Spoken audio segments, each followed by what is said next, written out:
you've all been doing well. Welcome to my channel. My name's Ishi, and today I am going to be talking about all of the books I read during the month of May. And so far, May has been my best reading month, so I'm actually super proud of myself and I'm really excited to talk about all these books too. I read 8 books, 8.5 kind of, because I did start reading another book but then decided not to finish it. I will still be talking about it today though. Anyway, I would like to start off by talking about a book that I loved so much. It was perfection. Like, I have absolutely nothing bad to say about it. It was like it fell from the heavens. It was so good. It's called The Marvels. It has a beautiful cover, it has beautiful illustrations and beautiful prose. Everything about it is just perfect and beautiful, and I just want to reread it already. This book follows 2 different stories. The first story is entirely told through illustrations, and it follows this boy named Billy who survives this shipwreck, and he is rescued and taken to London, where he gets taken in by this theater and he grows up at this theater. And when he has a son, his son grows up at this theater, his grandson grows up at this theater, and his great-grandson also grows up at this theater, and they're all just really famous and successful actors. But his great-great-grandson Leonid Marvel hates acting and he does not want to do it and gets banished from the theater. And that's where the first story kind of ends, and then we start reading the second story, which is not told through illustrations. It follows this boy named Joseph who runs away from his boarding school to find his uncle who lives in London, and his uncle lives in this mysterious house filled with all these portraits, and it seems to have ghosts, and he just wants to stay there and find out the secrets behind his family history and just try and figure out who he is and where he came from and where his family comes from. At his uncle's place, he finds out about the Marvels and Billy Marvel and the shipwreck, and is trying to figure out how everything fits together in his history. Everything about it is just perfect and magical and so whimsical. The overall experience of reading this book and uncovering the story was so much fun. And even the illustrated story, there was not a lot of text to go with it at all, but still you feel so connected with the characters and you never feel like there is any lacking context. Like, you understand everything just through those pictures, and it's amazingly done. Please read it. I'm begging you. The next book I'll talk about is Clara and the Sun, and this book was also really interesting because we're reading through the point of view of a robot, basically. Our main character is Clara, and she is an artificial friend. This book takes place in a world where there are artificial friends and you can buy them and just have them in your home, have them babysit your kids, or just do any sort of household chores. At the start of the book, Clara is in a store with all these other artificial friends, and customers come in and look at them and buy them if they want, and eventually Clara gets bought by this one family. So for the rest of the book, Clara is learning about Josie and the rest of the family and about humanity and how she, as an artificial friend, fits into this family's very human life. The writing style was also very interesting. This author is actually known for like a very to the point sort of writing style, and in a way it fit the book and it fit the characters because we're reading through the point of view of a robot, and she is obviously going to be very to the point, very literal and clinical, so we can't really expect her to use all this beautiful language, so I get it. But personally, I wasn't really a big fan of the writing style because I do enjoy when the writing style is more on like a beautiful flowery side almost. The symbolism and themes in this book are very beautiful, but because of the dry writing style, I feel like they didn't have as much impact as they could have had, and they fell a bit flat. The author also kept world building to a minimum, and this is another thing that I have heard is part of his writing style. He uses certain world-specific vocab but never really explains them, and he kind of mentions an idea here but never really fully develops it, so we just kind of have to come to our own conclusions. I personally kind of did like that because I like when the authors don't fully explain everything and we can kind of come to whatever conclusions we want to come to, but I understand that some of you might not like it that much, so I did want to point it out still. And some of the things that happened in this book were downright shocking, and I will talk about spoilers here, so skip ahead if you don't want to hear them. Josie is the human girl that Clara was bought for, and she has some health issues, so her parents don't think that she will really survive them. So they're basically trying to build like a robot replica of her to replace her when she's gone, and they're trying to basically teach this artificial intelligence to have her personality, and it's just downright shocking to me. It's not even fully acknowledged, like it's just kind of happening on the side. It's a subplot. Another thing that I didn't like, Clara basically thinks that the sun is some sort of entity, and she starts praying to the sun at some point and starts talking to the sun, and it's supposed to represent religion in a way, but it just doesn't fit well with the rest of the book because Clara is a robot. Like, if maybe a human did this, I would understand, but as artificial intelligence, I feel like she should have some sort of programming in her that gives her a basic understanding of the world.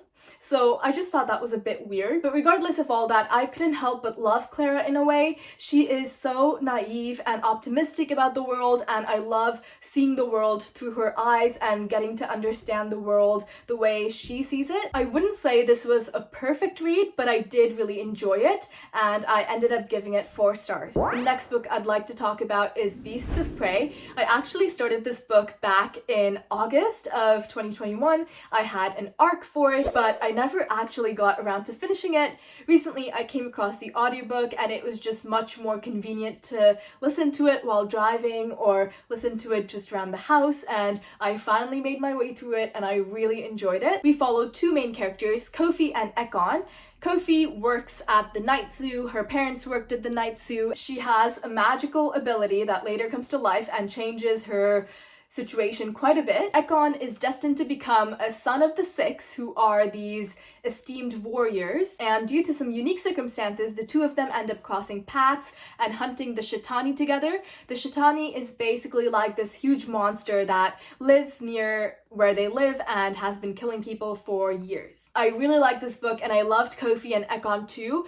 I really liked that they were written accurately for their age, because I feel like in a lot of fantasy books, characters that are younger are written as if they're older and they're doing all these things that are not realistic for someone their age to do. So I was very glad to see that these 2 acted their age. I do feel like their relationship could have been developed a bit more. I feel like this book was focused a lot more on the plot than the characters. The mythology and legends in this book are amazing. I loved how they were incorporated into the story. The next book comes out sometime soon, so I'll keep my eye out for it. The next book I'll talk about is Empire of Sand. I read this book for the Read in Color book club, and we did do a live show for it, so I'll link that down below because we talk about it much more in depth than I probably will here. I have so many conflicting feelings about this book. I can't even say whether I liked it or disliked it because I don't know. I would like to say that I liked it. When I imagine like a Mughal India inspired fantasy, I imagine a lot more court politics and a lot more battles and a lot more just politics overall, really. And this book really did not have enough of that. This was a very character-driven book, and I will talk about spoilers here because I just cannot tell you my opinions without talking about specific things that happened. The plot was fairly slow, and the book focused a lot more on the characters, like I said, and because of this, the character relationships develop really well throughout the book. Our main character is Mare, and she has some sort of magical ability, and the Emperor is basically hunting down everyone with this ability, so this immediately puts her and her family in danger because of the magical abilities she has and because of her heritage, because she gets her magic from her mother and her mother's people are kind of hunted down by the Emperor. This book had 2 tropes that I really do not like. Number 1, the evil stepmother trope. Like, I'm just over it. Like, I want to see a nice stepmother. Like, that's what I want to see in books. Number 2, the arranged marriage trope, which I also do not like at all. Near the beginning of this book, Mare is married off to this guy named Amun, and she really does not have that much of a say in it, and he really doesn't have a say in it either. They do eventually start to have feelings for each other, and there is a budding romance there, but I personally think that their feelings for each other stem from shared trauma rather than love, which is why I'm not 100% sold on their relationship. One thing I really liked about this book though was the complexity of Mare's relationship with her mother. Basically, Mare's mother left when Mare and her sister were very little, so she doesn't really know her mom that much. And later in the book, Mare actually reunites with her mother and she doesn't quite know what to feel because this is like a family member she obviously loves, but she doesn't really know that well, and she also kind of resents her mother for leaving them. So she has all these complex feelings about her relationship with her mom, and I feel like it was written very well. Overall, I did really like the ending, and I liked how everything was wrapped up. I did enjoy it, but I still kind of don't know. The next book I'll talk about is The Rune of Kings. Our main character is Kieran, and he finds out that he is actually the long-lost son of this royal family. So suddenly he's kind of thrown in the middle of all these family politics, and he doesn't really have an option to opt out. This book is basically a book inside a book. Kieran is sitting in a jail cell and he is telling the story of how he ended up there, and there is another character present with him. His name is Thirvishar, and he is writing it all down. And Thirvishar is also leaving footnotes with his input, which we also get to read. There is also another character present. Her name is Talon, and she doesn't think that Kieran is telling the full story, so she is also telling part of the story that Kieran left out. This book was a lot. It was a lot to take in, a lot to understand, and I have a lot to say about it. And the unique little style of narration is just the tip of the iceberg. So the story that Kieran is telling follows an older Kieran, but the story that Talon is telling follows a younger Kieran. It didn't really feel like the younger Kieran went through a lot of character development to develop into the older one. Like, they just both felt the same to me. Like, he did grow and train and become physically stronger, but I feel like he didn't grow much emotionally. And I really didn't like that he started out so young, because even though he was supposed to be 15, he acted a lot older than 15, so I feel like he could definitely have been aged up, and there really was no reason for him to start out that young. And there were times when the plot felt super convoluted for no reason whatsoever. So in this series, people are reborn into new lives when they die, and there are certain characters who can remember their past lives in this series. And there is also an artifact that when a person is wearing that artifact, they can't be killed. So if someone tries to kill them, their physical body dies, but their soul gets trapped into the body of the person who tried to kill them. Like, their physical body changes and their soul is still alive in like another body. So there are characters being reborn as other characters, and there are characters switching bodies with other characters, and there's just a lot of things going on. Overall, I did like the premise though. It sounded very interesting to me, so I ended up giving it 4 stars. And then I started the next book in the series, which is The Name of All Things. I actually did not like this book very much. I ended up giving it 2 stars only. At the end of the first book, there is this huge battle, but the story does not continue in the second book at all. Like, it kind of continues, but the premise is that Kieran, he ends up in this tavern, and there are people there that seem to know him already. And he asks them why they know him and how they're involved in all this stuff that's going on. So instead of just kind of telling it to him straight, the main character of this book, Janelle, kind of ends up telling Kieran her entire life story, which is then written down by some other chronicler. So we are reading another book in a book that is told by someone else and is about different characters and a completely different storyline. I found it hard to get into it because while I wasn't the biggest fan of Kieran in the first book, I was invested in his story. So now being suddenly taken out of it and having to care about these characters that we don't really know, it didn't really incite that much excitement in me, so I couldn't really make myself feel invested into this new story and into these new characters. Another reason why I also didn't like this book very much is that it felt kind of preachy about social justice issues. Like, characters would go off and start lecturing other characters, just all of a sudden completely out of context and in no relation to the situation that they were in before, and they'd go off on a lecture about whatever topic, like feminism or the treatment of women and marriage and gender. Like, they'd go off on this huge rant that does not seem relevant to the conversation they were having at all, and it's all very out of the blue, and it kind of almost breaks the fourth wall a little bit. Like, it feels like the author is using these characters to just kind of lecture the reader. Like, there's no subtle kind of integration of it into the book. Like, it's just very in your face, and I didn't like that. So that book was kind of a disappointment for me. I still don't know what it is about the series though that's keeping me invested, because the next book I picked up is the third book in this series, The Memory of Souls. I think this book actually might be my favorite book in the series. I really liked it. All our main characters have come together in this book. So there is Kieran, Thurvashar, Teraith, and Janelle, and the four of them are like the central people to the plot.